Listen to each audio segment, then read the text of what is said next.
Deliberate creation is delicious, and creation by default, less so. In fact, creating by default, it's terrible. If you don't know what's coming to you and what it is that you're doing that is causing it to come, then you get into a mode of futility where you're blaming others, needing them to be different. And the reason that so often that happens with you is because you are natural harmonizers. You are born with every aspect of your being seeking harmony.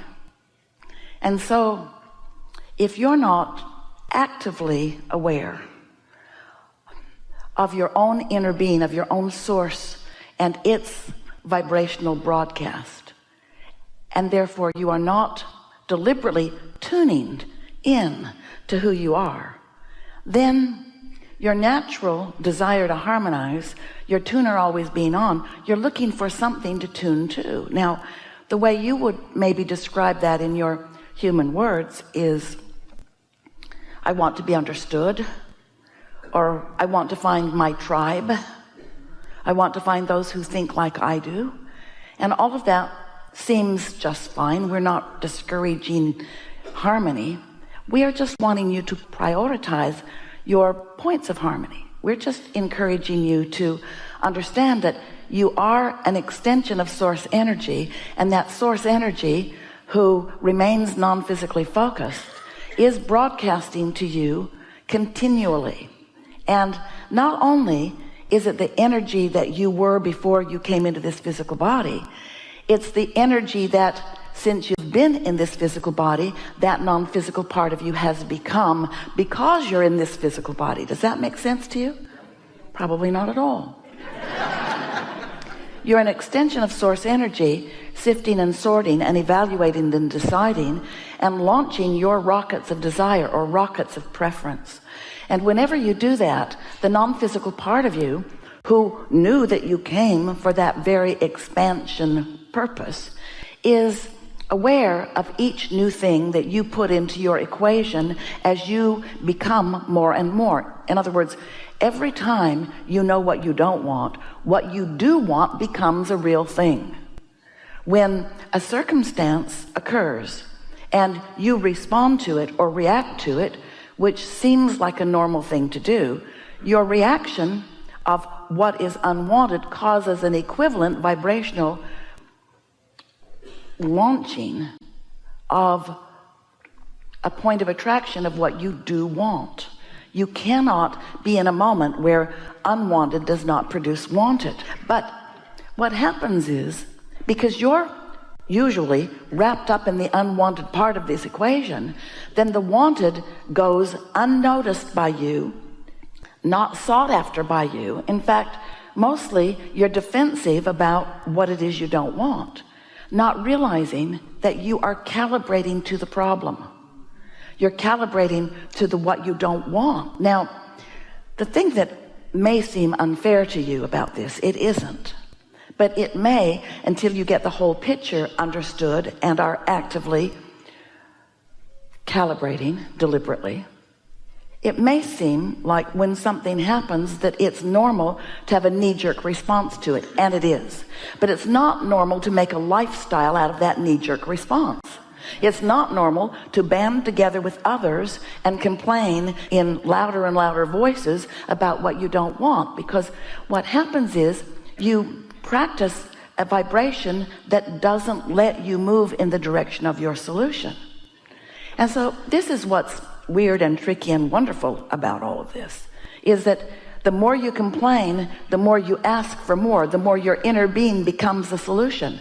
The more you focus on the problem, the more your inner being becomes the solution. So the potential of you tearing yourself apart with your unwillingness or unknowingness to turn in the direction of the solution sooner is what keeps you on edge. And you know, it's not big things that keep you from calibrating to who you really are. It's those petty, little, inconsequential things that should not be ruffling your feathers, but do ruffle your feathers because your feathers are ruffable. Your chain is yankable. Your goat is gettable. Your buttons are pushable. Esther said the other day to our friend, I keep leaving my goat out where others can get it. I wouldn't leave my goat right out there. Nobody would get it. And there's something to that. In other words, if you practice, if it is so important to you that you harmonize with this one and this one and this one and this one and this one, first of all, it's not easy. If there's only one of them, you can pull it off. If you just got one person that you are harmonizing with, you can pull it off for a while till you want to kill them. But if there are 2 of them or 3 of them or 4 of them, if there are more people that you are practiced at harmonizing with, and if they should, this hardly ever happens. It always happens. They want different things from you. Now you're in deep doo-doo, because now you have to keep them apart. Never let 2 people who want different things from you in the same room at the same time, because you get outed right away. They're watching to see if you're harmonizing with that one, and if you do, you're in trouble.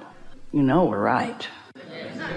So what we're getting at here, we know you get this, but you're going to get it more as we play together today, because we want you to realize that you are an extension of source energy and will always be source energy. And that source energy part of you, because that source energy part of you never calibrates to unwanted, that source energy part of you has a pure, powerful, non-diluted, non-contested, non-resisted point of attraction. That's a powerful point of attraction. When that point of attraction is responded to by the law of attraction, things move, big things move. All cooperative components come to that point of attraction. But as humans, you rarely stay in that pure, non-resisted point of attraction for very long, because you are so nosy. You're so wanting to sift through everything and decide the rightness and the wrongness of things.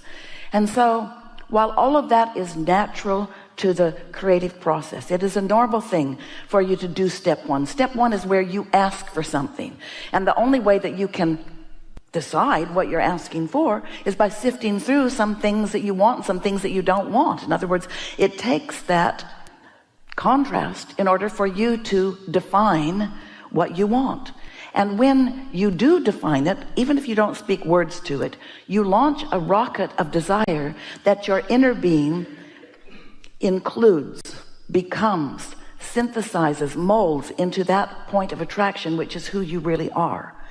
And now this fantastic summoning power that your inner being holds, because your inner being never resists what is being asked for.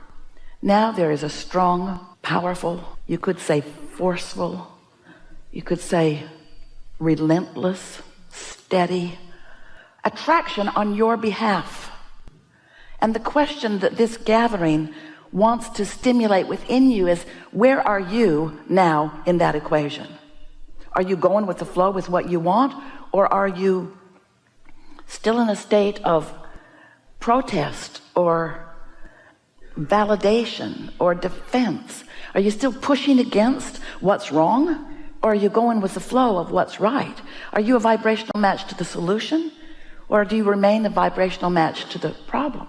So as we're moving forward here today, we want to talk with you about anything that is important to you.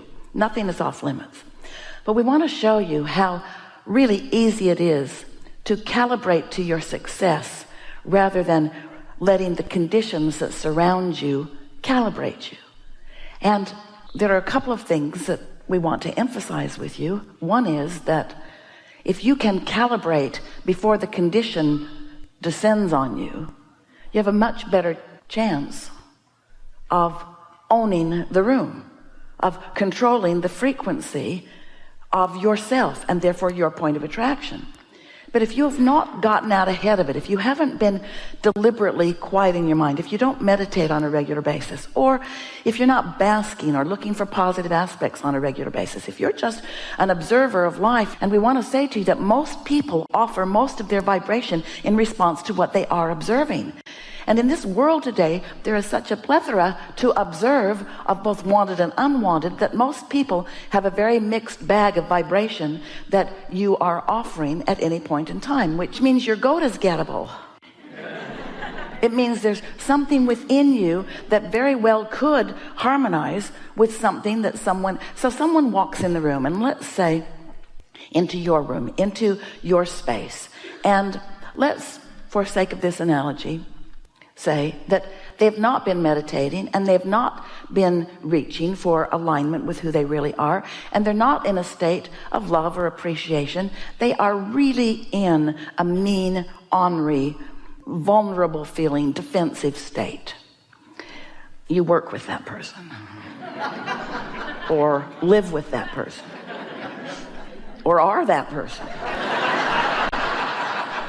So that person walks into your space, and let's say that you've lived everything that person is ornery about yourself. You also have felt undervalued or unseen or not noticed or not cared for. You've had some of those feelings in response to the way your life has been going for you. So you have some active vibrations within you because your vibration on every subject is where you last left it. Now, it may not be active right now in this moment, but the probability of it becoming active, if it's where you last left it, and it always is a sure thing.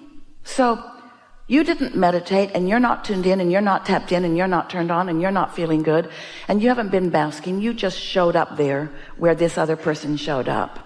You're not particularly ornery, and what's bothering this other person was not active within you, but because your vibration is where you last left it, and because you're not tuned in to your higher power, to your higher clarity, to your greater strength, then that person is going to dominate the energy space around you. That person is going to just be there, just looking the way that person is looking and feeling the way that person is feeling. And even if that person doesn't say anything, he's gonna get your goat. He's gonna push your buttons because you didn't do something to get out ahead of it. You just sort of blundered into this segment of life experience unprepared for what was there, and what's dominant always wins. So fix that. We've enjoyed this interaction immensely. So there are a couple of things that we want to say to you. There are two ways for you to approach this understanding of how you want to be vibrationally calibrated to who you are and what you really want. One is, if you get out ahead of it, then you have a much better opportunity of not having such a bumpy ride. If you don't get out ahead of it, you're going to have a bumpy ride, because if somebody's in your space and they're feeling great, you probably do too. And somebody's in your space and they're feeling rotten, you probably do too. And probably you are not feeling very powerful or very capable of holding your own, because you find yourself up and down. It's sort of a roller coaster ride that you're living. And so then you usually do what most people do. You start blaming others for how you feel, which makes you want to join together with clubs. In other words, you want to join together in groups of people that feel more like you feel, so that your ride isn't so rough. But it would be like sending out an advertisement. You don't call it that on the internet. You put your profile out there somewhere, everywhere, and you announce to anyone who looks, which you assume will be everyone on the planet, see my picture, this is me, you might run into me, and when you do, I need these things from you. Oh, the list is long. We just received 400 things from you. Of the things that you would let others know that they need to do in order to be in harmony with you. Seems like a lot of information to get out there, and a lot of unlikely cooperation from a lot of people. Or you could just tune to who you really are and what you really want, and you could own the room that you're standing in.